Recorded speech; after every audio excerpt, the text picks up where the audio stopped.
Hello. Welcome to the beautiful Billy Wilder Theater, designed by Michael Malton.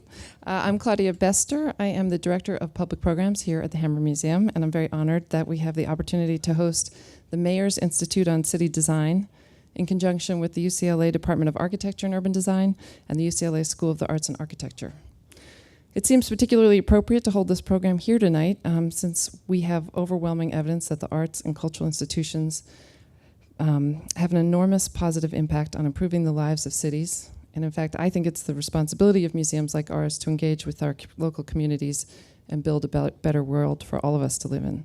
So I'm really honored to have this group of committed mayors and designers who want to see their work put to use in innovative and effective ways to achieve the same goal.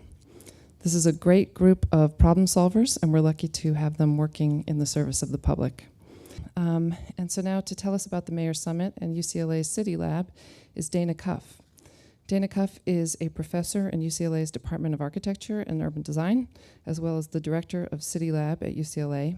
And her areas of research and expertise include affordable housing, modernism, suburban studies, the politics of place, and the spatial implications of new computer technologies.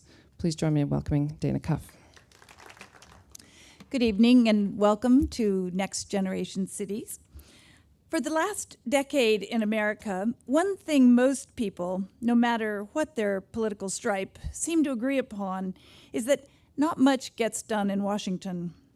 Maybe the old saying, all politics are local, is even more true today. When we look around, our cities are leading the way, negotiating a path toward the future where we'll share better transit, choose from a wider range of housing options, live better closer together, enjoy wildlife and natural amenities. But even if all politics are local, local politics surely are not all the same. Mayors, particularly those in the western region of the United States, are as varied as their cities. They represent huge differences evident in their environmental surroundings, their population growth projections, their economies, and of course, their values. Over the 3-day period workshop that we're engaged in right now, we've gathered here in Los Angeles 7 mayors from the western region of the US as part of the Mayor's Institute on City Design. After just a day and a half together, we can see a few things these mayors do have in common. They are hardworking and they care deeply about their constituents.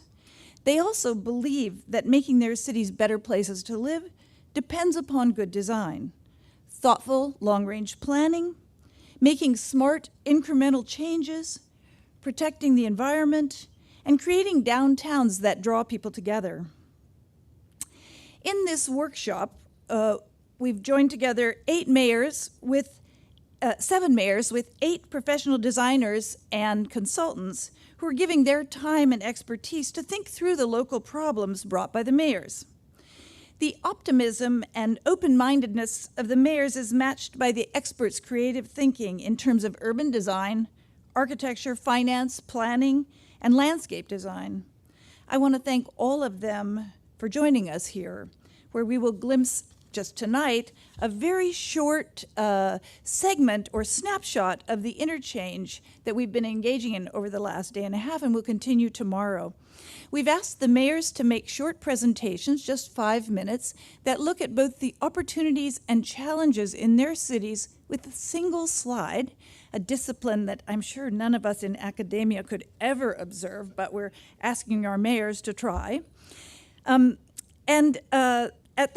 they're finished with their brief presentations, we will invite up a group of the designers to talk then through how we might think about these kinds of problems collectively. Before I do that, I want to thank the Hammer, which is, again, upholding its role as a center of culture defined so broadly here in Los Angeles.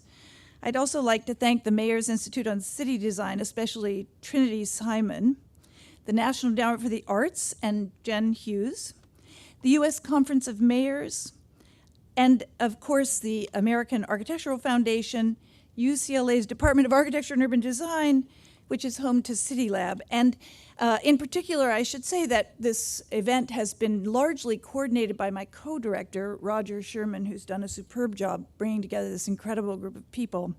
Working with him hand in hand has been the famous Mohammed Sharif, now famous in at least 7 cities across the Western region. And from City Lab, the person who's really made all of this fall together is Kimberly Serrano. So if we could just give all of those people a big hand. All right, so I'm going to introduce the 3 mayors that will start us off this evening. I'll mention all of their names here, and then I'm going to give the 2-minute, 1-minute warning from the audience. The first mayor to join us is the mayor from Buckeye, the Honorable Jackie Meck. The second mayor is from Vallejo, the Honorable Osby Davis. And the third is the mayor from Reno, the Honorable Robert Cashel. So, Mayor Meck, if you would start us off. Thank you. Greetings from Buckeye, she said. Buckeye is Buckeye, Arizona. This is our slide right here, so I will just give you some orientation. Those are the White Tank Mountains to the north of Buckeye. The community is right here. This is lakes, or what we call future lakes. They're physical lakes there right now in the Gila River. We have bird wildlife as well as birding and whatever that's being conducted within the Gila River. This is the farmlands, this is farmland, and then Buckeye. And I'm going to give you a little bit of the size of Buckeye. We're 125 years old. I'm almost that old. Buckeye is 30 miles west of Phoenix. We are 600 square miles in planning area. That is larger than the city of Phoenix. We've gone from 10,000 population to 55,000 in less than 10 years. Currently, we have more than 315,000 lots that are entitled that can go vertical with housing or commercial industrial today. We can travel from Buckeye to Los Angeles and back to Buckeye in the same day, which is very advantageous because trucks do not have to stop. We have freeways, Interstate 10, Interstate 8. We have a future Interstate 11, which is part of what's called the Kanamax Highway, which is a freeway that will go from Mexico to Canada. Where the Interstate 11 is what we're calling it. That will connect the Phoenix area to Las Vegas. We're the only 2 big cities, Phoenix and Las Vegas, that is not connected by a freeway in the United States of America. We have Union Pacific Railroad runs through the town. We have a 700-acre airport. We can land business jets today. We're looking for manager to come in and build and add to the airport. We have emphasis on jobs. Right now, the big thing is to get jobs in our community. We're actively pursuing commercial and industrial.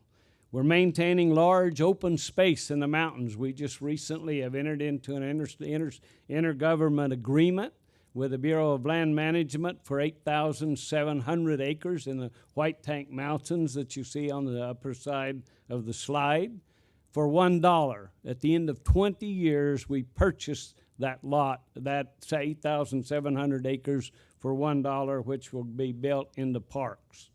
We want to maintain the mountains, wildlife, farmlands, which we are a farming community. We want to create lakes in the Gila that you can see at the bottom, which we're in the process of doing now with sand and gravel operators. The plans are to link the North Mountains, which are the White Tanks, to the lakes and make them contingent to where we can get from one to the other. We have 18 miles of the Gila River that will be a series of lakes from east to west. We have actually created an area where we will have entrepreneur students can come in, and we hope to create the next CEO of a Google or Amazon.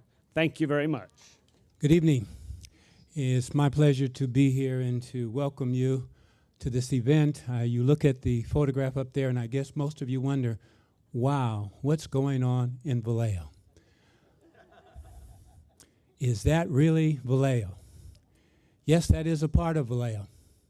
And I ask you to look at it right now and think to yourself, what do you see? What you see are some pre-World War II buildings. Those buildings say to you that something has left as opposed to something coming. And I look at that and I see something totally different, but I won't tell you what that is right now.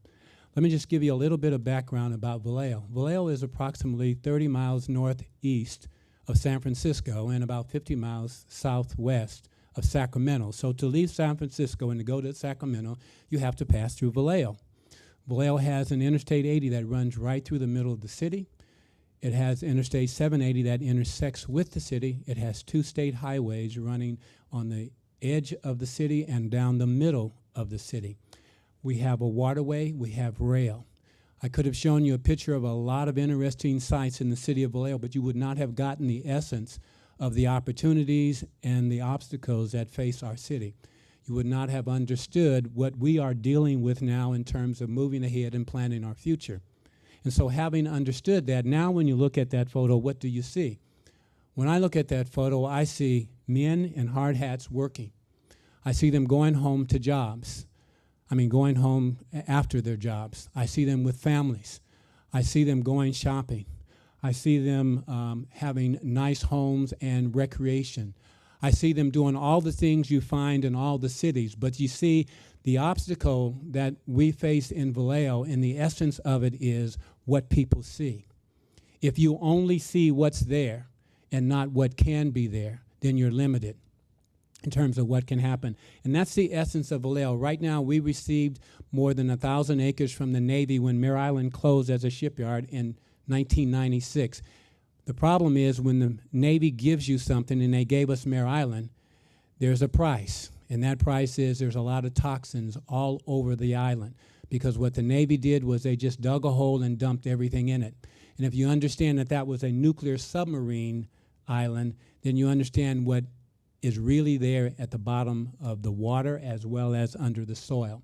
So there's a lot of remediation that we are going through in order to fix the island. But I will say this, we now have 2,000 jobs that are reusing the dry docks on Mare Island, as well as reusing a lot of the manufacturing, the plants, and the other equipment that exists on Mare Island right now.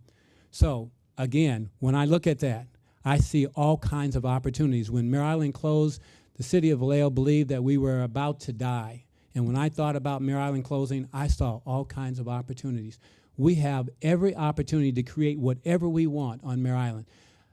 It's just up to us. And so when you look at pictures of cities, you have to see it before you see it if you're ever going to see it. I think that's the best way to put it.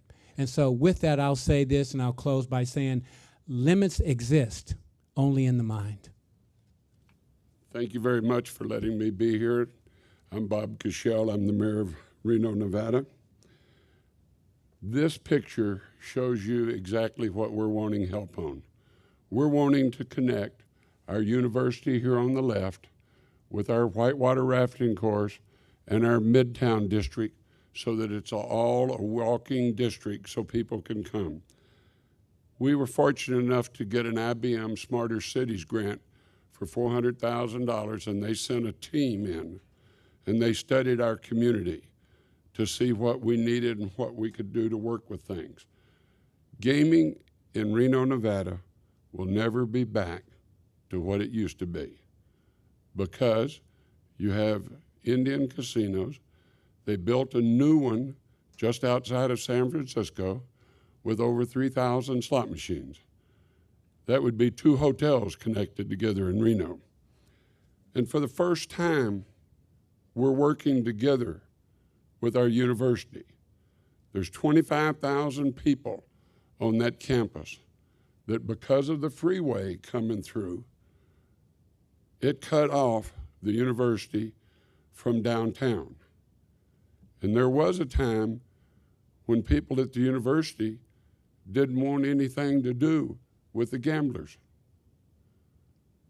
They had a chance to have an Olympic-sized swimming pool donated by Harold's Club with a plaque at the bottom of it that would have said, donated by Pappy Smith. They turned it down. Here recently, after working with them, we are now studying together how to connect the university. The university is one block up, and then it comes down for 2 blocks on the other side of the freeway. And that's what we're going to be showing tomorrow and asking for help on what you think, where we could do housing, where we could do shops. I watched the one from Syracuse today, and I didn't need to stay any longer because I already saw what I needed to see. But it's really something that's coming along, and it's working real well. But the university is a big asset. We've got new startup companies, tech startup companies coming to town. We recently signed a contract with Apple to build a store in downtown Reno and a warehouse outside of Reno. Microsoft has been there now for about 10 years with a contract service. We now have IBM is looking and working with us, and Siemens has just finished coming in and doing some studies to work for us. And the Whitewater, the Midtown district is an old section where a lot of people went together, remodeled. There's restaurants, there's bars, there's shops, there's everything. And the university here. Now, Roger saw that kayak course. Ladies and gentlemen, he wanted me to get in a kayak. Folks, I'm 75 years old. I weigh 250 pounds. If you've never seen a fat ass like me in a kayak. So while our guests are joining us back on the stage, I want to introduce our resource professionals. Joining us now are Barbara Bester, who's principal of Bester Architecture and a faculty member at Woodbury University. Julia Cherniak, associate professor of architecture at Syracuse University and principal of Clear, a landscape architecture firm. Darren Pertucci, principal of AIR, professor of architecture and urban design at Arizona State University. And Mark Surmaki, a principal of LTL Architects in New York and a design instructor at Columbia University. So we are now going to see what we can do to weave together or pull apart some of the issues that have been raised in those very brief presentations. Maybe I'll start off by asking the resource professionals to address what I think is a kind of elephant in the room in terms of the Mayor's Institute on City Design. Because I think when many of us think of cities, and maybe the Mayor's Institute being based in Washington, D.C., it's partly a matter of what you mean by city. And I think we've seen 3 very interesting cases of very different types of cities than we typically think of as the sort of dense, transit-oriented model of what new urban thinking is largely concentrating on in the public press. With our beginnings with the Buckeye, where the resources and expanse of territory is city-less in some ways at the moment and aspiring towards a future with a city. Vallejo, which is an incredible town and city, but is also looking at transforming itself in pretty radical ways. And then Reno, which is clearly got the pieces of the city that it's trying to weave together. So I think maybe I'd like to just open it up to say, what do you think the role of design might be in these less than highly cosmopolitan places that we're looking at today? Well, maybe I'll just start. One of the things that seems to transcend all of the different cities is the desire for an urban condition, meaning most of the mayors are presenting their visions or problems, maybe not problems, better way to put it, their opportunities that attempt to try to weave together or braid together the various aspects of their city, whether it be the town and gown with the university, an island, if you will, with the rest of the city, or even within its own area, or 600 square miles. And how does one even conceive of a way of thinking about an urban condition in that environment? So it seems that while we're not looking at dense urban environments per se, we are looking at a desire to create a kind of environment that has the programmatic simultaneity, serendipity, and confluence of various different programs that I think they're all realizing people desire in the 21st century. Yeah, I know that, in our work in shrinking cities, that we talk about the urban condition really about producing moments of urbanity, which isn't necessarily related to density, and that a kind of cityness is more about a confluence of difference, and whether it's difference of constituency or difference of experience or difference of program, but it's really about producing a kind of cityness that is a challenge outside of, perhaps traditional means, but that's kind of the urban. Yeah, and I think one of the things that struck me with the examples, many of the case studies today, is that I think the sort of knee-jerk response is that densification and kind of urbanization are synonymous in some way, and that in order to kind of improve cities, we need to build more. I think in many of the examples that we spoke about in today's session, it was interesting that I think the solutions seem to involve in a certain way strategizing the unbuilt. In other words, beginning to think about the management of space in a way that wasn't simply about adding, but actually potentially about thinking in a kind of tactical, thoughtful, and intelligent way about what's left unbuilt. And in some instances, that was unbuilt conditions that were there to be leveraged in some sense.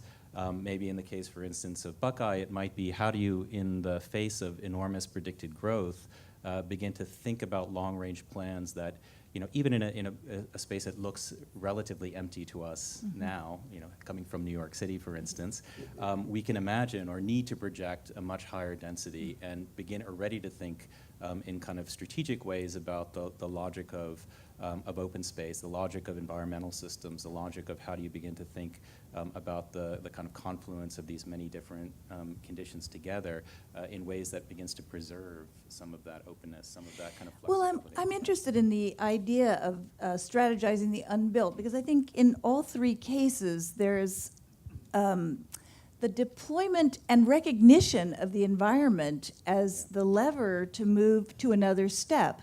And in very different ways. I wonder if the mayors would have any comments about that, that basically each of you sees the environment in some way as the engine or the challenge and the opportunity in some ways of what you need to do to move to the next stage of evolution in your cities. Well, I know that what we look at least what I look at, is what is already there. We have all the things we need. Our problem is that we had a job base, which was Mare Island, and at the height of its use, there were 15,000 jobs. That fueled the entire city. When it closed, there were more than 5,000 jobs. So if you think about a Navy base closing, 5,000 jobs immediately gone, there goes the economy of the community. So then, as opposed to weeping about that, then you look at what's left. What's left is all the infrastructure that fueled that Navy base, because that Navy base was in essence a city, because it had everything you needed there already. And so we reuse that which is there.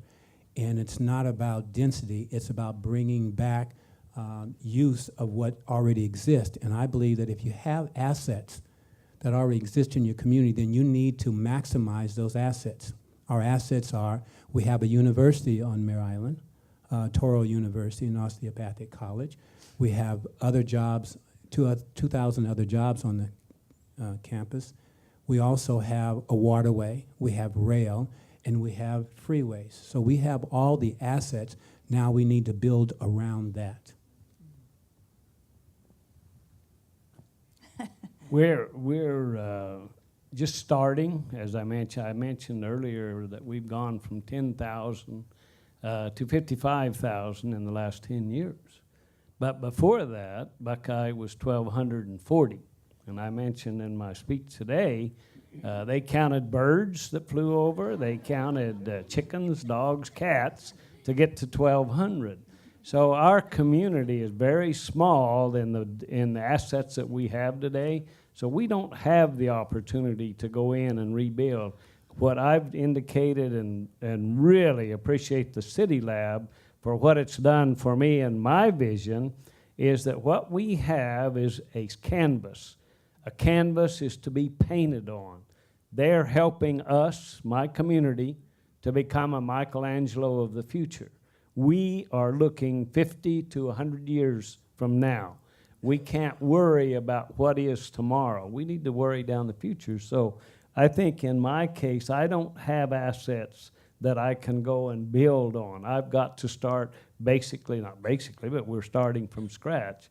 But it came quick, and now we're more prepared for it than we've ever been before. After we did our study with IBM, we found out we have the products. We just got to figure out how to connect it and make it work better. The university is one of our biggest assets. There's not a high-tech industry any more high-tech than our university. And for us to ignore it is ridiculous. So we're trying to connect that. For the first time in years, we're doing all of our studies and all of our work hand in hand with the university to see how it can work, what they need. We have now leased them a building that we moved out of in the city that we own, and they're moving part of their engineering school downtown. There's another building across from City Hall that they're turning into a tech center, and a lot of the kids are moving down there.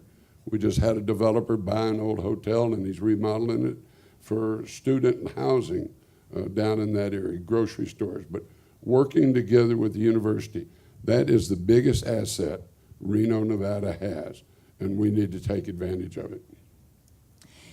It's interesting that the universities have provided this other, Mayor Meck, I'm sure you'll have one probably in the next 5 years, given the growth. How about next week? It'll be ASU. This is ASU. We met yesterday. I see, you've already got the branch campus going.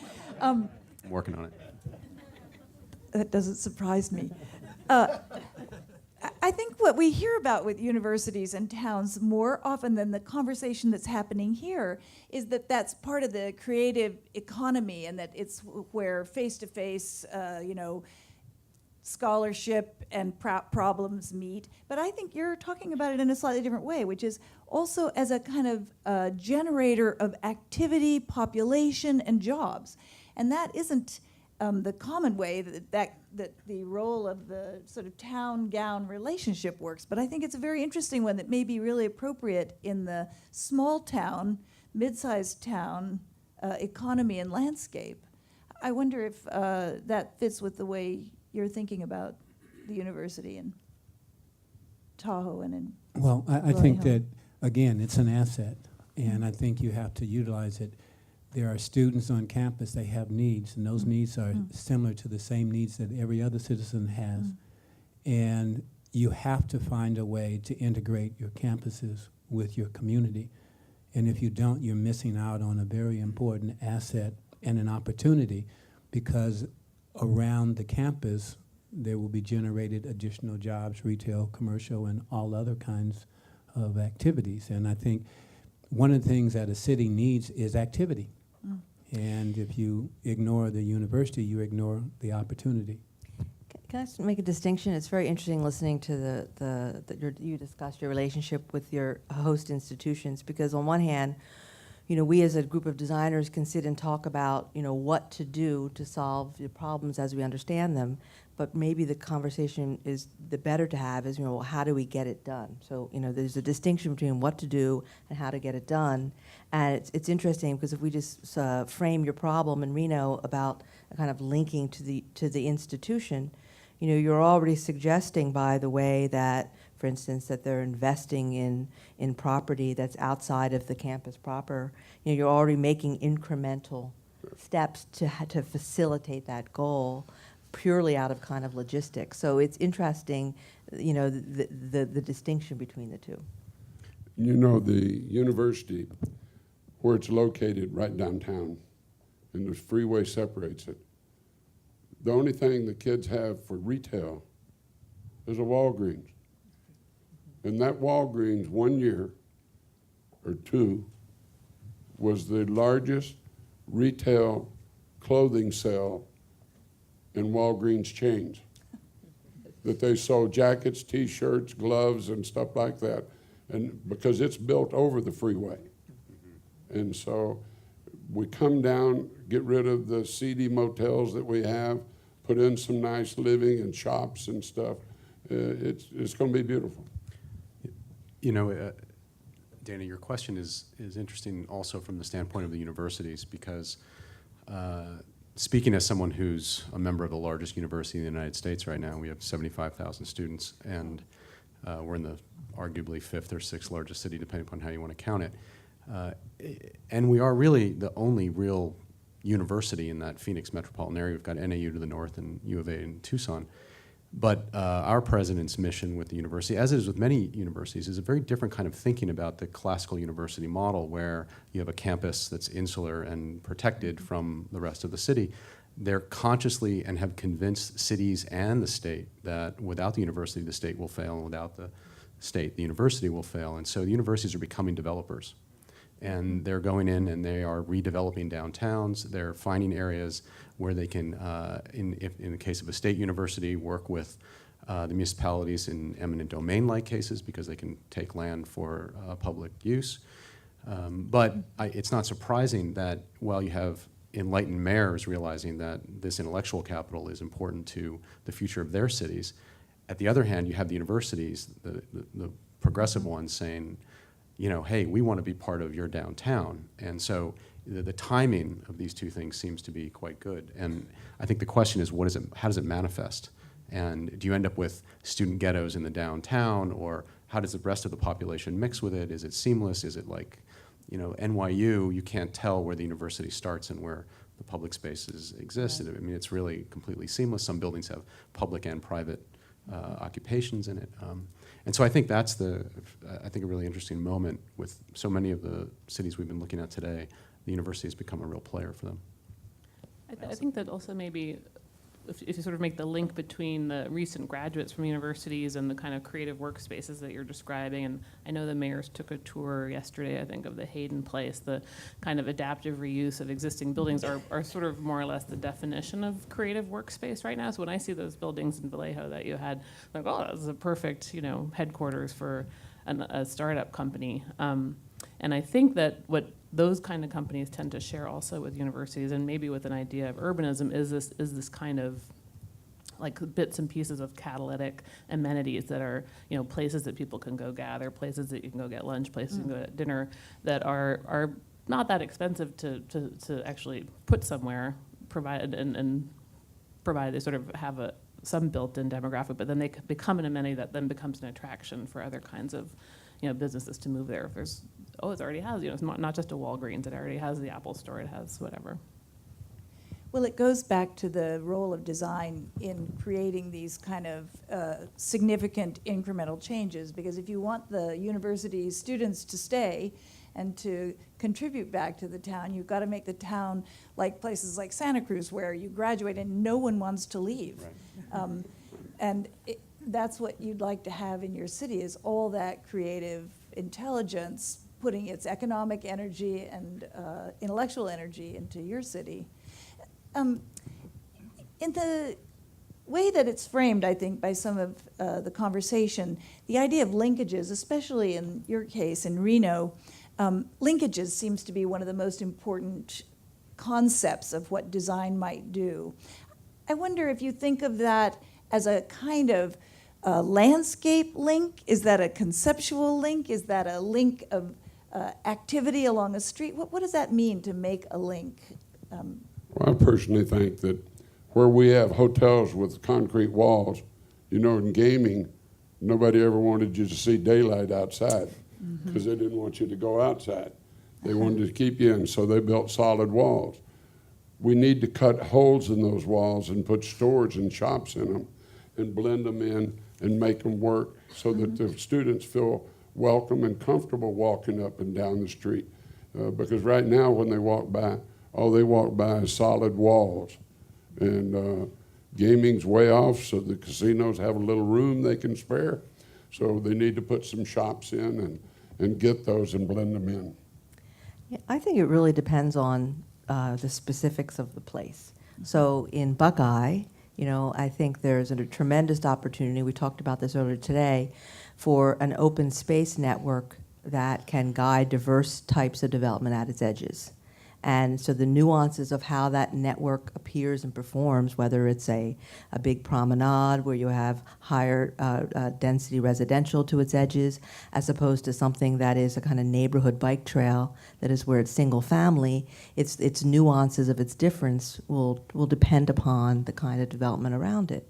In cities like yours, where you're trying to create linkages amongst a kind of sort of legacy assets and things that are already in place and solving problems of infrastructure that's in your way, you know, I think that that transit connections and pedestrian connections and bike paths, things that are in the street, and those sorts of corridors of movement that move people back and forth, especially when you're talking about academic institutions that are starting to bring students into the city to use it, that it makes sense that it's transit-oriented. So I really think in each of your cases, the kind of connection is quite diverse.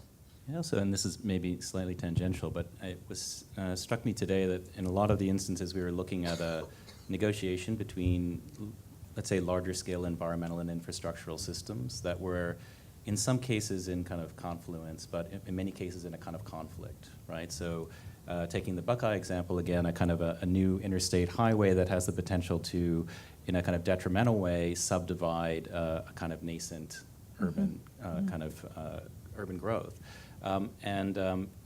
What became kind of it seems to me that there's a kind of emergent sensibility, which is maybe about thinking of the ways in which those infrastructural systems, which we look back to the 60s and 70s and a lot of the what we see now as the errors of urban planning in those periods.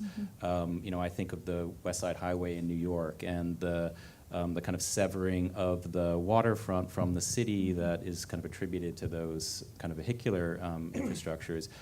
You know, it's curious to now think about infrastructures as actually opportunities for connection and the potential to actually exploit infrastructural systems as conditions that could be understood as actually in concert with, let's say, larger scale ecological strategies, with larger scale urban strategies, and as systems that can really kind of transform these kinds of larger areas over time. So I think, you know, the nature of the link, I think, is changing in the kind of conversation in some way.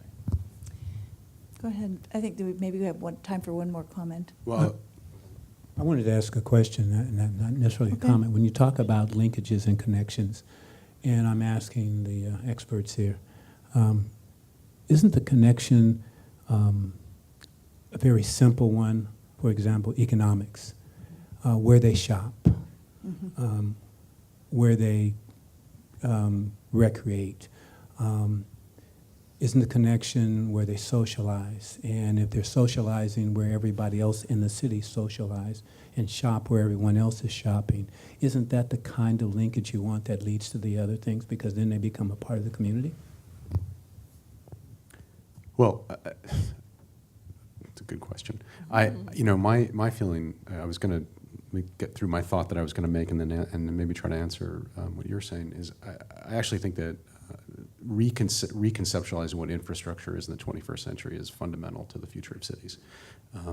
Infrastructure in the 20th century and earlier is a single functioning device, and it doesn't have the multivalency or the complexity that it needs to have, given the way in which cities are growing. More people live in cities today than ever in the history of the world. And so for me, the linkages are actually a very complex set of things. I don't think it's a single thing. I think it's actually a set of scalar relationships of all of those things. And in some cases, the hierarchy may be modal. In other cases, it may be landscape. But without each other constituent component, it's not going to function. So shopping and those kinds of linkages become important, but without the modality or without the proximity of housing and other types of things. You know, in Arizona, the shopping mall is the social condenser, right? So we all will drive to the shopping mall. We'll spend 10 minutes driving around a parking lot so that we can find a place as close to the front door so we don't have to walk very far. We go inside, we walk 10 miles. And we do that because that's where we see other citizens, and we link there. But I would not call that a successful link in the sense of it is not, and Roger can argue with me because we like shopping, but shopping by necessity is a place where we link, but I think it's also in concert with these other types of scales of linking that I think is, maybe I'm being too abstract about it, but any system alone won't be a strong link. Any system tethered with other types of linkages will be, I think, a very powerful. We're out of time, but I'd just like to conclude by saying that I think one of the most surprising and fantastic realizations for me in the last day and a half is that this breed of town that we're working with here is an incredibly optimistic group of hardworking, energetic leadership, real leadership that sees that things that might be a cliche in other places, that a challenge really is an opportunity. And I find that extremely impressive. It may be that we've just found the 7 most amazing mayors. But I think that, if not to sound too optimistic about all of this, but I also think that what matches that is that there's a kind of new attitude in the design professions which goes along with that, and that is not to present solutions that come from strict professional boundaries. I've hardly heard an architectural idea yet, because everything is a kind of landscape urbanism, urban architecture, environmental urban solution, township, suburban connection. And I think that is what the Western region really offers back to the rest of the world, which is that this new and emerging and growing type of city is one that we should be thinking about very carefully, and will show how we can live better together and with the environment in the coming decades. So I thank you all very much. And I'll tell you, we will succeed with y'all's help. I'll have my dream in 2 years. My name is Roger Sherman. I'm Dana's co-conspirator at City Lab. I'll be moderating the second session of the 2. Headlining our second session are 3 mayors, are the chief executive of Butte Silverbow, Montana, the Honorable Matt Vincent, who will start us off, followed by the mayor of Corvallis, Oregon, one of the many UCLA nemesis, home of one of the UCLA nemesis, the Honorable Julie Manning, and finally, bringing up the rear, but by no means least of all, is the mayor of Marysville, Washington, to be distinguished from Marysville, California, the Honorable Mayor John Naring. So if you would all come up one at a time, that would be great. Well, good evening, everyone. And I just have to say how enormously impressed all of us were that all of you are here tonight. It's just, I think we're so grateful for the opportunity to give you just a tiny little nugget about the places that we call home, and to share with you our opportunities and our challenges, and some of the great conversation that we began a day and a half ago. This is Corvallis, Oregon. How many of you have visited Corvallis? It's not too far away. Several hands have gone up. Thank you. And as Roger mentioned, Corvallis is the home of Oregon State University, another Pac-12 colleague of yours. We're the Beavers. We don't have as cool uniforms as the Ducks, but we work with what we have. And so this is Corvallis, population 55,000. We are located in the heart of the Willamette Valley, and this is an aerial photograph of the entrance to Corvallis, basically looking west. So this is the Willamette. this is a golf course on land that's actually owned by Oregon State University. This is the main entrance into the downtown, and this is our riverfront. Oregon State University, this is actually Reser Stadium, where football is played. And so here is the campus. So you can see that the proximity of Oregon State to the downtown is very close. Now we're looking west. This is the coastal mountain range and then the Pacific Ocean. So we're just about 1 hour from the ocean and about 2 hours from the Cascade Mountains to the east and the high desert of Central Oregon. So as you've, in picking up on a theme that you have heard discussed already this evening, Corvallis is a quintessential college town. Of our total population of 55,000, about 26,000 are students at Oregon State University, and about 80% of those students live off campus.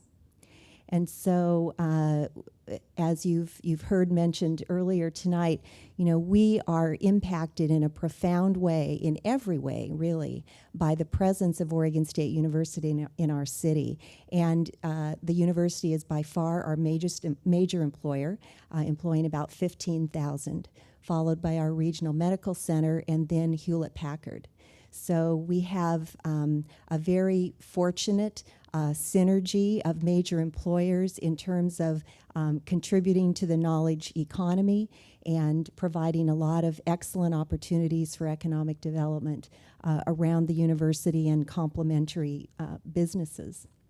So there is much good, absolutely, many more good things about being aligned and affiliated in such an impactful way with the university.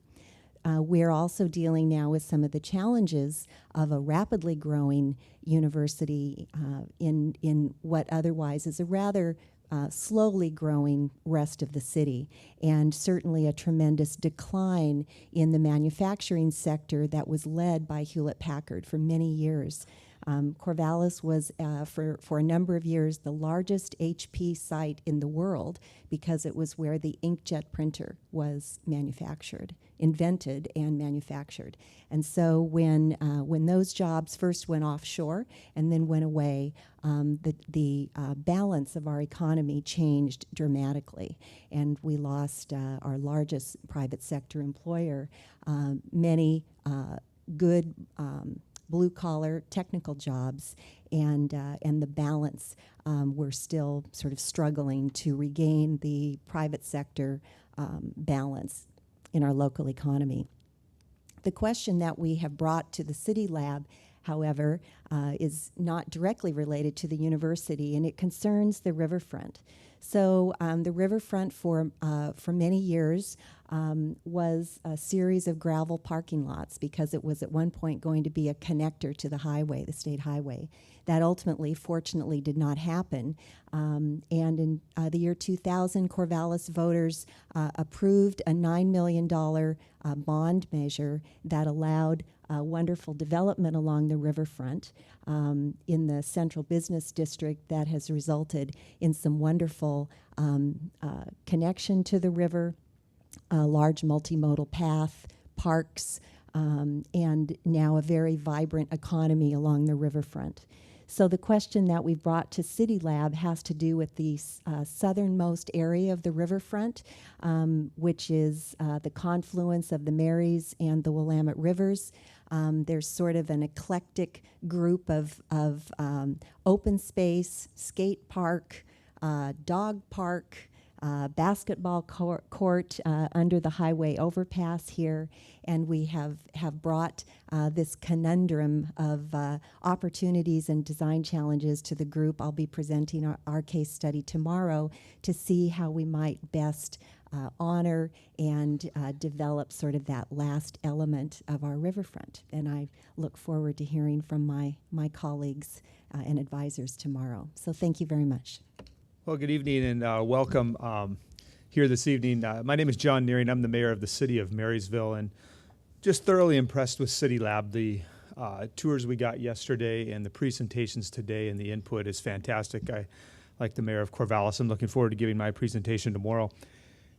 And what it centers around, if you spend any time in our city in Marysville, Washington, which is about 30 miles to the north of Seattle, you'll realize that it's a bedroom community by and large. Boeing and the Naval Station that are both in the city to the south of us are the primary employers, especially Boeing. The largest manufacturing plant for Boeing exists just about 15 miles from our city.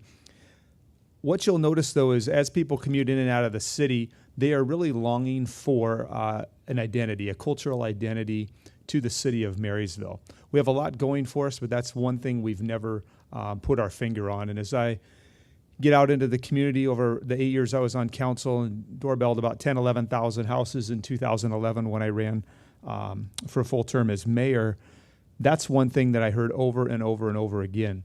So this photo right here really represents some of the opportunities for that and some of the obstacles that we face. The consensus is, as we've had a community conversation over the last year and a half or so, is that downtown and waterfront area should be our kind of our core, our cultural identity, and it's a place to rally around kind of the historic district of Marysville, some of the old shops, and also to utilize the waterfront itself. So you see, when you look around some of the top pictures there, you'll see some of the assets that we have in the middle here, our waterfront park. Then you look at some of the obstacles, and I just wanted to go through those really quickly. We have an estuary, which is a haven for wildlife, bird watching, and things of that nature.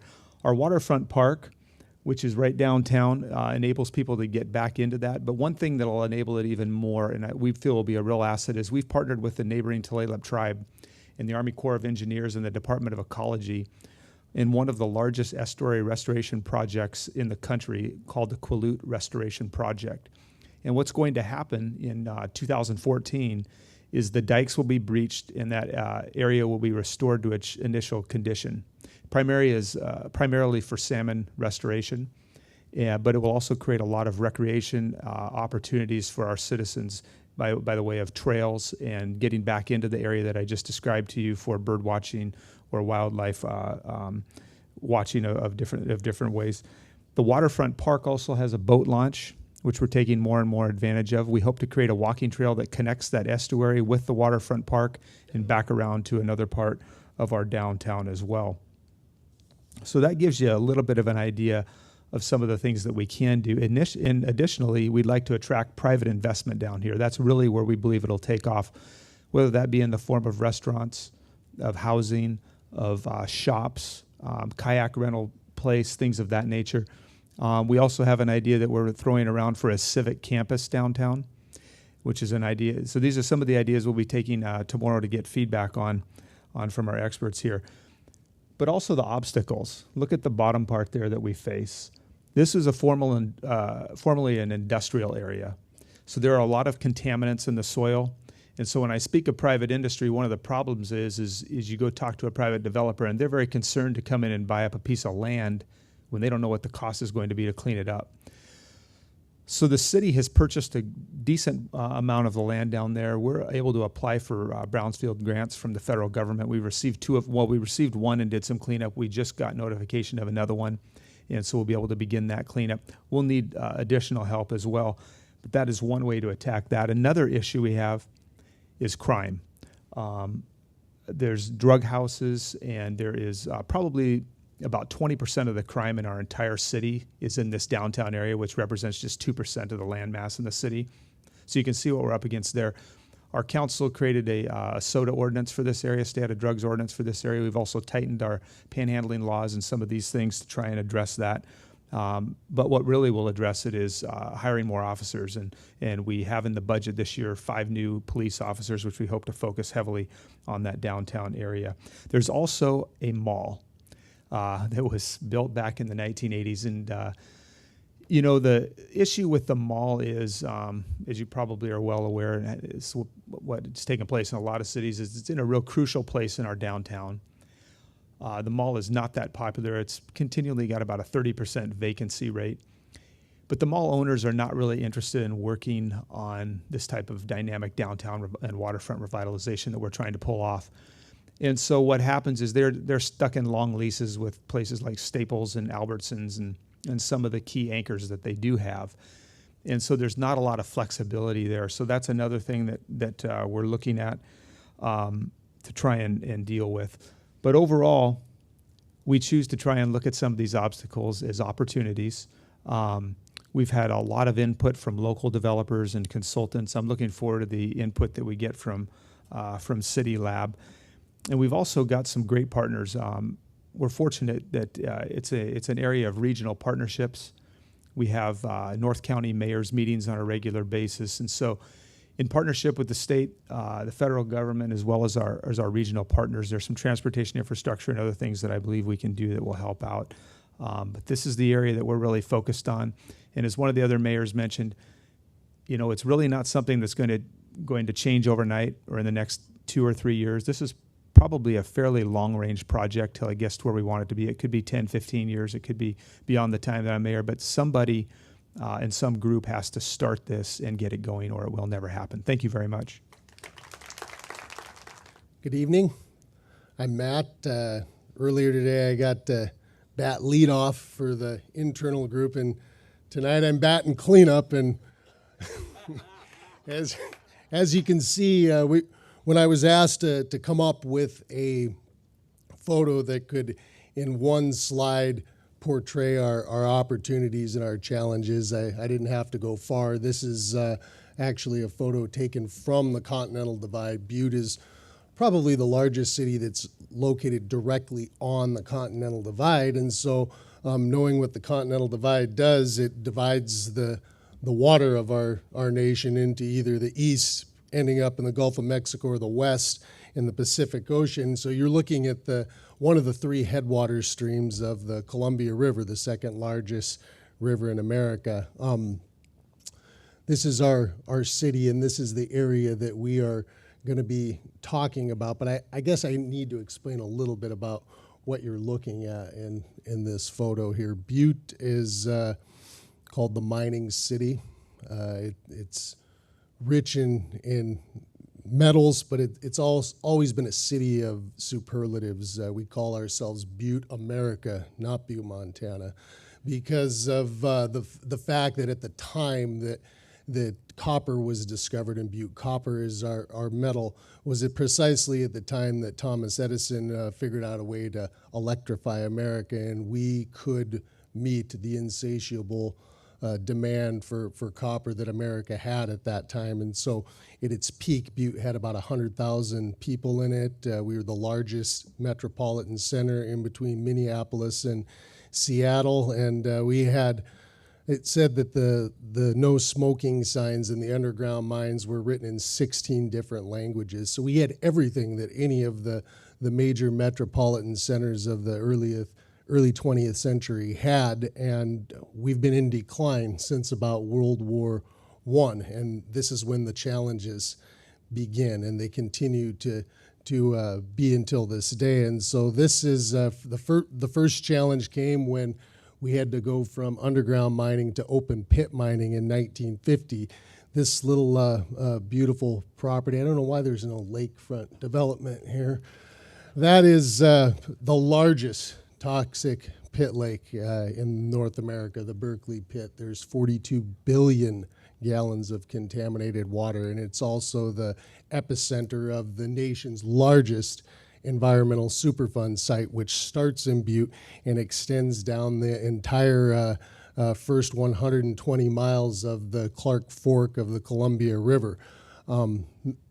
Certainly a challenge, to say the least. We've talked a lot about today in the risks, intelligent risks, and equivalent benefits that come out of it. I don't know how intelligent we were when this was all going on, but we were doing our duty to America, and that is meeting the supply of copper to electrify this nation of ours. I know some folks in our city push it a little too far sometimes, but we have contributed. We have paid the price. what has been born out of this is a lot of opportunity. We are a world center for, I guess we have the opportunity to become a world center for environmental education and restoration. The mine continues to operate over here to the tune of about 350 jobs a year, while meanwhile there are over 700, many of them graduates from our School of Engineering right below this butte here, working on the cleanup of the basin. So we've actually born a new environmental sector out of one of the major challenges in front of us. And so while things have declined, we've defied ghost town theory in that we are still alive and at 'em. We're struggling now at trying to take advantage of opportunities that haven't been here in a long time. One of our local power company for the state of Montana, Northwestern Energy, just recently announced plans to build a $23 million headquarters building in the middle of our historic uptown district. We have seen a growing amount of people come from outside of Butte as well as the western United States to celebrate with us in the summertime at events such as our Montana Folk Festival, which draws about 100,000 people every 3 days. And we now have a chancellor at Montana Tech, brand new at the same time I've become the new chief executive, that has vowed to want to double the enrollment at Montana Tech in the next 10 years. And so I just am very excited in working with City Lab and listening to my colleagues from other cities at what we can do to make sure we take full advantage of this opportunity as we plan for our city's future and try and regain that metropolitan status. Okay, so while our mayors are making their way back up to the podium, I'm also going to introduce our panel of design experts, or otherwise known as the resource team by the Mayor's Institute. We have with us Jane Blumenfeld, former assistant to the head of city planning for the city of Los Angeles, now retired, but we try to bring her out of retirement as often as we can. At least at City Lab. We have Edwin Chan, the founder of EC3 Architects and also former senior design partner at Frank Gehry and Associates in Los Angeles. We also have Paul Silvern with the Silvern hair over on the very far, on the audience's very far right. Yeah. From HRNA Advisors, who have been responsible for more than a few things that we all enjoyed today, including the High Line in New York. And finally, we have Peter Zellner of Zellner Plus Architects and Urban Design. And Peter is also a design instructor, professor at the Southern California Institute of Architecture. So I'm going to take my seat. So just to, I think, as trying to create a little bit of a distinct point of departure from the previous group, and also something that I think I have been thinking about in the last hour or two since we were all together. I found very interesting the capacity of the mayors, both the ability and the passion with which mayors are able to relate the issues of their cities, as you saw in kind of nutshell form just a few minutes ago, through the use of storytelling. It's a skill that designers tend not to use. We have a tendency more to talk about things in very objective, kind of aerial, bird's eye ways. Like we look at things in a very, as a kind of a single plan. But mayors see things, and I think you experience cities in terms of the encounters you have. As actually the mayor of Corvallis had told me that, you know, if she does something, whether it's good or bad, she hears about it at the grocery store when she's shopping, in a way that members of Congress perhaps should try once in a while. And I was thinking that probably that kind of existence, that way of being in touch with things really informs the way that you tend to see the city yourselves, and also the way that you reflect upon the effects of what you're going to do, but also as a means of projecting forward and somehow testing out in your own minds whether something is a good idea. And also as something I'm very interested in, which is means of persuasion. How does design, since we're here at the museum, the Hammer Museum, how can design become a tool for persuasion? Beyond an easy rendering, which now I think we've become so used to seeing, the rendering, usually at dusk, and a beautiful curtain wall half lit from inside. A night scene, that they tend to start looking more and more the same. And I guess what I'm trying to suggest is that I wonder whether or not there's a point of interface between the way that the mayors think of their cities and the way that designers do, which perhaps might find the idea of storytelling, of narrative, as a meeting ground to understand how the hardware, what we've referred to today, how the hardware that we design meets the software, of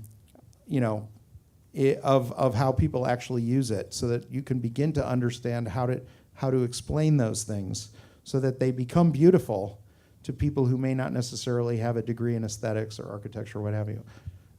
Please, Mayor Manning. Could you tell that I was eager to Yes, I did. address your question? My 5 minutes are up. For just a Thank you. moment. I have just a couple of observations to make Yeah. about your question, which I think is a great one. And all of us running for mayor, we sort of had the privilege or the challenge of knocking on a lot of doors, campaigning for office, and going to neighborhood meetings and going to meetings at the local schools, and the stories that we often share are, I would and I ask if my colleagues have found this to be true as well. These are the stories that really resonated with us.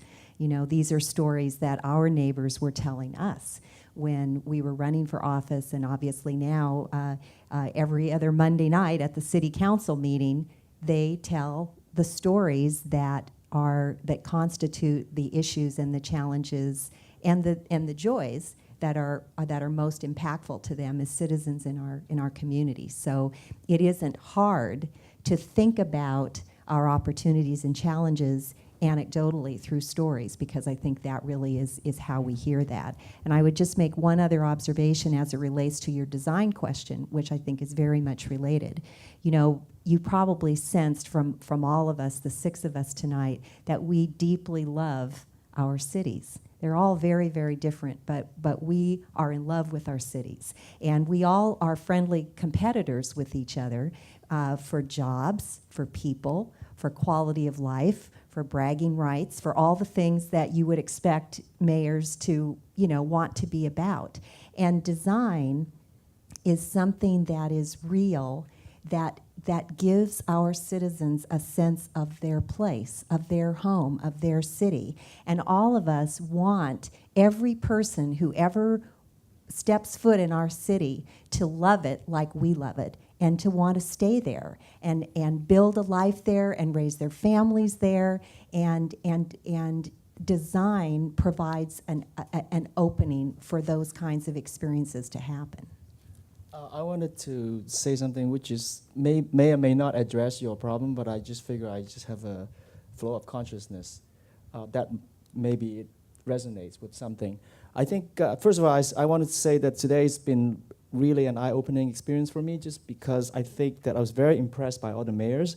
They've done their due diligence and they've presented a picture of their cities in a way that it's very, very informative, for the lack of a better description. But I thought that just thinking about the experience today, I also thought that in the presentation, one thing that for me personally, I always look for is what I would refer to as the object of desire, which is maybe what you refer to as sort of the storytelling aspect and the narrative. So the mayors in general, just the 3 that we've seen today, have told us everything about the city, what is there, and what the assets are, and the resources, and all that stuff. But one of the things that I'm desperate to know is what's not there.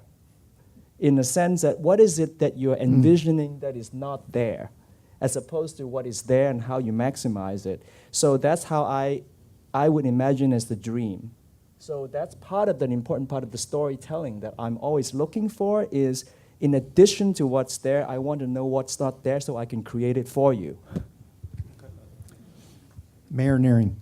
I think you put it real well when it came to storytelling. And one thing that's great about cities, I think, is citizens look to city government and they really still expect solutions. I don't know about all the mayors here, but the mayor and the council positions in Marysville are nonpartisan by design, and I'm grateful for that. We work together because we have to. Things have to get fixed and things have to get done. But we do hear these stories. One of the stories I hear a lot of that relates to what I just spoke about briefly was, you know, Mayor, I want to bring my family or my friends into Marysville and have them leave and say, that was really cool. What have you guys done to that city? That is remarkable. Last time we were here, it wasn't like that. And that's a real pride and ownership of your home and your city that citizens have in Marysville, and I know in these other cities as well.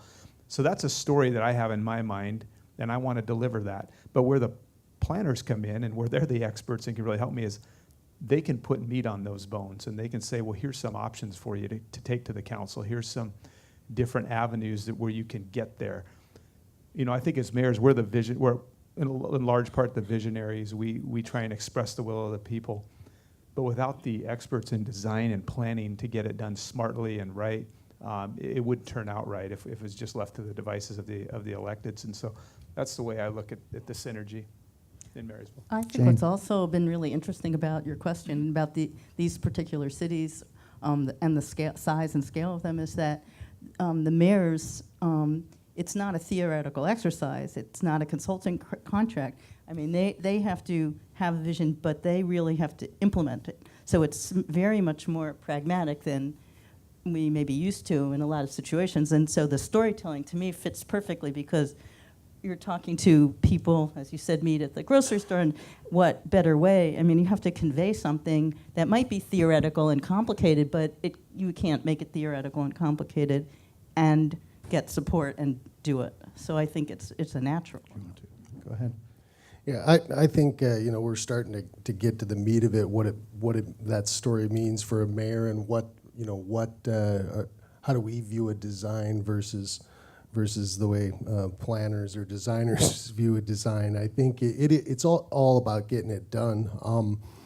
One real, I guess it was very informative, somewhat alarming, if not very alarming, was a study that I had a colleague of mine do right when I took office this year, because I really wanted to capture the opportunity and make sure it didn't pass us by with all of this reinvestment that's looking at occurring in Uptown Butte here over the next couple of years. So it would be catalytic in spurring and attracting additional development. And I had him look at all of the previous designs and studies that had been done for Uptown Butte, and it was 18 over a 30-year period. And out of the 18 different studies and designs that had been done for Uptown Butte, it was about 15% of what the recommendations that were in those designs had actually been implemented. And so a lot of the work has already been done for us. It's just a matter of actually taking the design and doing it and implementing it. And so from a stories perspective, we got all of these different, if you remember those choose your own adventure books, I mean, we've already got the plot, and we've got these various different things that we can choose and take us to the other side. And so I'm really interested in learning from the folks that I've been lucky enough to spend time with the last few days, and my fellow mayors in different studies to, you know, kind of give me some confidence that I'm going to pick the adventure that ends in the right place for Butte. And if I'm lucky, it'll also end with me staying in office. Paul, yeah, I was going to ask you. Another dimension, I'm very glad that you raised the storytelling image, because it's so important in communicating ideas to the citizenry as well, which I think the mayors understand probably better than those of us that work around the edges of these problems. But there are another dimension to this is that much of what we've been talking about the last couple of days is about changing the story. Yeah. That while there is a a perspective about what might come next, the underlying theme of that, and I think we heard this in the first panel as well as what we've heard with the group on the stage now, are fairly dramatic changes to an existing story that has some difficulties.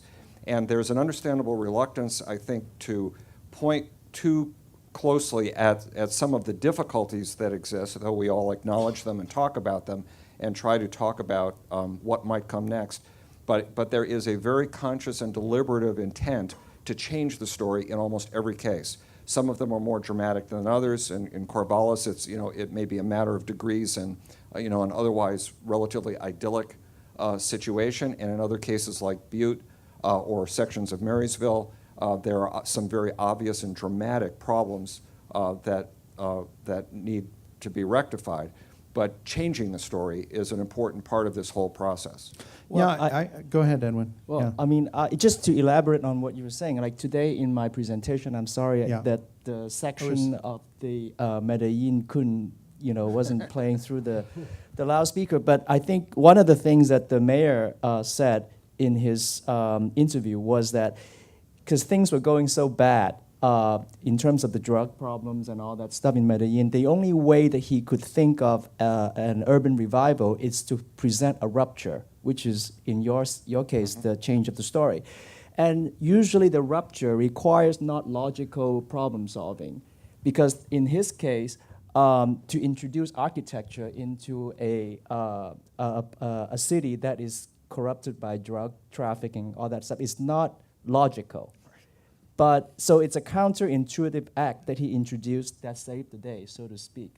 So changing the story is a very important strategy in terms of thinking about it. In some ways, it's what I was referring to as like the dream. Yeah. Well, I actually found that also relatable to what you and Julia were talking about today about the way, as in Syracuse, where it was the money, it was an alibi was created, a different type of story, in order to produce something else that had an ulterior motive.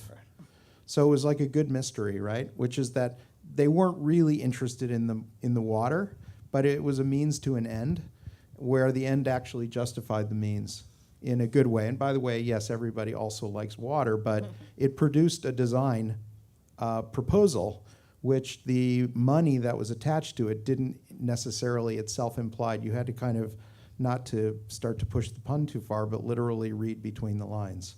So I think, I'm not trying to be funny because we are in Los Angeles, but I do think it's like script writing.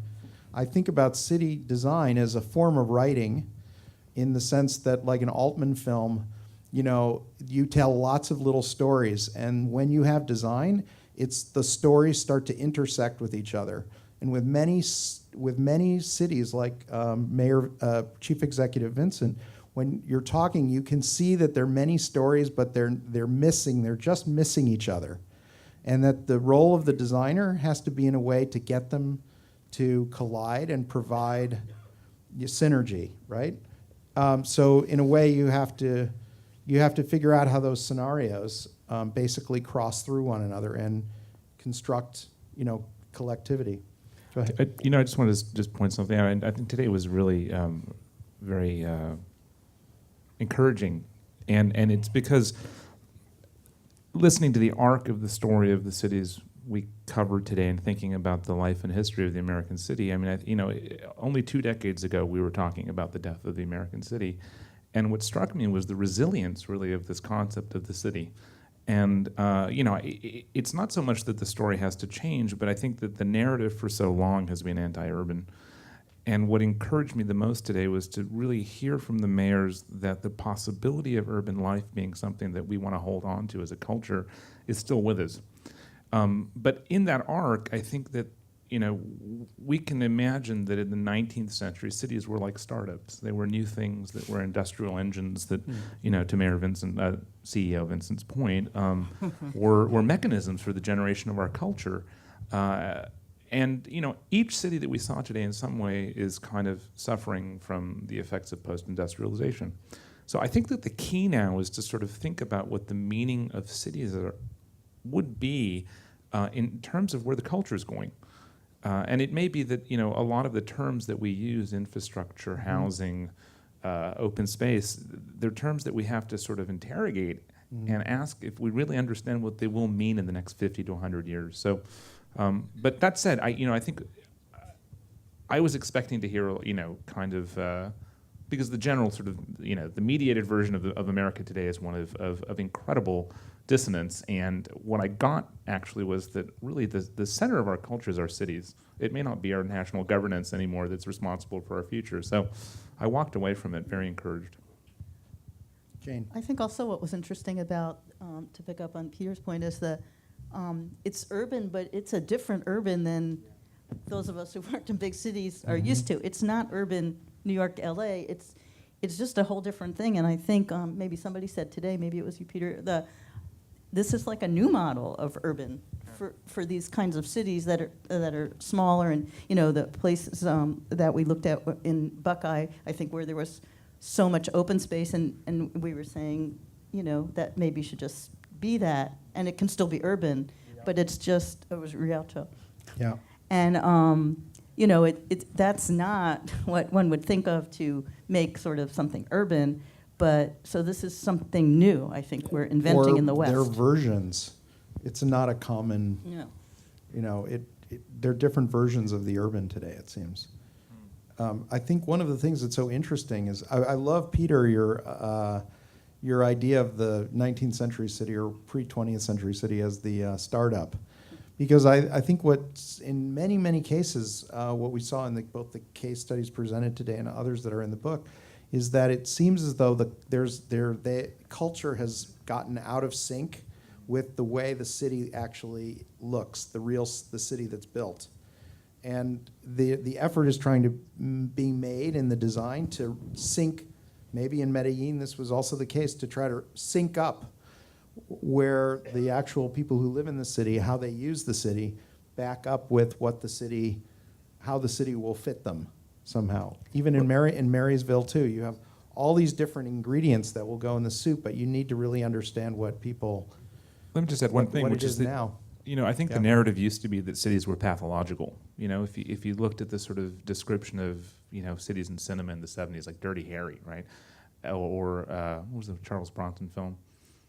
Urban places were bad, essentially. They were seen as kind of centers of evil. And what's interesting now, I think, even from the presentations, is that cities have pathologies, but they're things that we can work on and we can cure. So it struck me that in every presentation I saw today or heard this afternoon, it seemed that there were very specific issues that each of the mayors were targeting, as opposed to sort of general problem of blight. Mm-hmm. It seems that I heard a lot of very targeted problems, and that's also, I think, encouraging for designers, because it seems that we can actually work on specific issues as opposed to the general problem of what's the future of the city. Mayor Manning, you have that look again. The comment that I wish to make is this idea about scale as it relates to the cities that we're living in and talking about. And so in Corvallis, there is almost no one that you would meet in Corvallis who's from Corvallis. And I think, there are a number of reasons for that. Obviously, the university brings people there. Hewlett-Packard brings people there. So what happens in that kind of environment, it's my observation that what happens is that we are bringing our best memories and our highest hopes and aspirations for what this city, Corvallis, then will be. And because it's not that big, there's sort of an element that, so we can do that. So I came from LA, I came from New York, I came from Chicago, I came from Philadelphia, name your city, and these are the things that I really loved about that city. But I hated the traffic, I hated the smog, I hated this, whatever. And so now, it's a whole different mindset. And so there's sort of a sense that, just to your point, that we really can do this. Why not? Why not? So I there's think that. I think that's a really important theme too, is that many of the ideas that the mayors have expressed so eloquently over the last couple of days, and through the course of the conversation, are all self-generated. They're all local solutions to local problems. This is no longer a situation, to Peter's point, where local government is expecting bailouts from the federal government or even state governments for that matter, but a real recognition. And maybe it's more a characteristic of small cities, of the sort of can-do, the sort of American ethic of can-do. But I think that there is a very interesting sense that these are cities that, despite some very serious challenges, there's a spirit of really being able to figure it out and make it work in a way that's responsive to the ethos of that particular place. I was Mayor thinking Naring, if we had 43 billion gallons of toxic water in Los Angeles, people would be running around with their hairs on fire. It's amazing. I mean, the scale of the problem some of your cities are dealing with in terms of what large cities complain about, if you exponentially multiplied it, would be not fixable. So I think also big cities can learn from little cities because there is so much kind of gridlock in especially in Los Angeles. Mayor Nearing, you look like you had something you wanted to. Yeah, when we add. talk about incubators and some of these issues where they do get taken care of at cities, one thing in our city when we talked about people wanting to have a pride and community and identity and whatnot, one of the thoughts was, hey, we need to do some minor things to clean up the city before we move on to some of the grander plans that we'll be talking about tomorrow. And so we started what's called a Clean Sweep Week that we hold every year, and the council budgets some money towards it. But we also bring out about 200 volunteers each week, and we essentially take a real blighted part of the city, and we say to those folks, this is your week where if you get out and clean the old dilapidated buildings down, get the old tires out, the toilets that are sitting on your front porch, or whatever it might be, we as a city will pay to clean that up. And then oftentimes we'll get like Waste Management or others to even donate some pickup. If you don't do it this week and take advantage of that, then we get code enforcement involved, and it goes down a different path. It's been extremely successful, though. In fact, it's so successful that we have people calling now for next year's spring clean sweep, saying choose our neighborhood, and we've expanded the program. But the point being is just, those problems I remember when I first got on council in 2002, even then we used to sit and think, it's just too big. Yeah, how do you clean up a city, right? And we would move on to other things. Whereas I think now the attitude is no, we have to start somewhere. We may not finish it in our term, or whatever, but we have to start somewhere. So.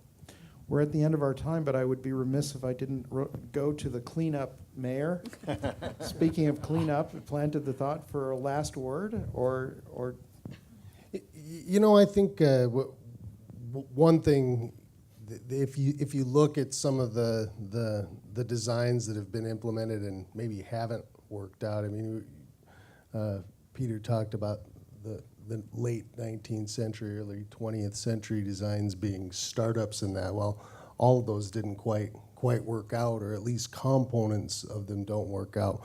You always, if you've survived this far, you go back to your roots or what your strengths are. And Butte's not like, just my town, for example, is not like any other place in Montana. I mean, it is, but it certainly isn't if you saw that photo there. But it's reality, and it's accepting that reality, and instead of trying to pretend it's something that you're not, it's figuring a way into the story piece of it, how to tell that story and how to design around the strengths in that. I mean, whether you know it or not, that photo, you might have thought it was beautiful, which I've grown to think, but you may have been like, holy. That, like it or not, that is the reality of the price we all pay for the lifestyles we live today. That is, we lived higher than anyone when the times were high, and then Superfund came along, and the ores began to be depleted, and now we're dealing with what a consumptive lifestyle in a world that we live in really kind of leaves you dealing with behind. The profits have been long gone, but the costs are something that I think we can use to through having done the cleanup over the last 30 years, and we're going to be taking care of that for forever for all practical purposes. If you talk about how do you manage 43 billion gallons of water so it doesn't impact the second largest river in America and the people that happen to live within a good golf ball shot away from it, it really I guess opens your eyes to what you can design for and what you have to live with. So. Well, we've run out of time, unfortunately. We will have the benefit of further conversation tomorrow. You're all welcome online as a plug to check out the Mayor's Institute. I think it's micd.org. There are generally around 3 such regional conferences like this one every year for different regions around the United States, plus 1 or 2 ones at the national level. But it's incredibly, it's just been an incredible experience, and I'd encourage you to, if any of you have further interest in seeing any, to keep track of the ones that are being planned coming up in the future. Thank you all for coming, and thank you to our mayors, both those sitting down and otherwise.